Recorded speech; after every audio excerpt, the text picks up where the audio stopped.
Morning mga kaliit, beauty today. Ayan, for the almusal na ako pagdating ko home center. Ayan, may pandesal at kape. And then, ayan, sulat-sulat na muna bago matapos ang pinapagawa. And then, ayan, for the sulat ako dahil may mga pinapagawa na kailangan tapusin.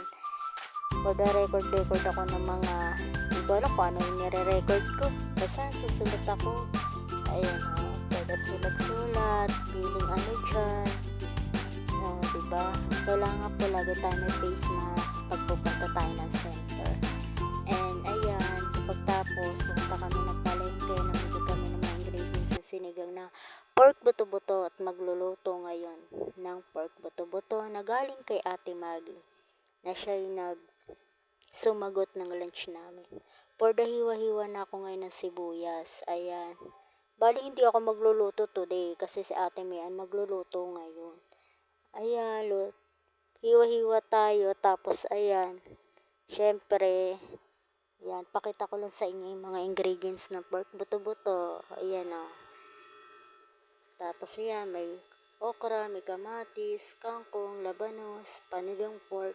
Ayan, yan sa Ate Mian, siya pala magluluto. And then, ayan na kami. Yan ang mga kasama ko sa duty.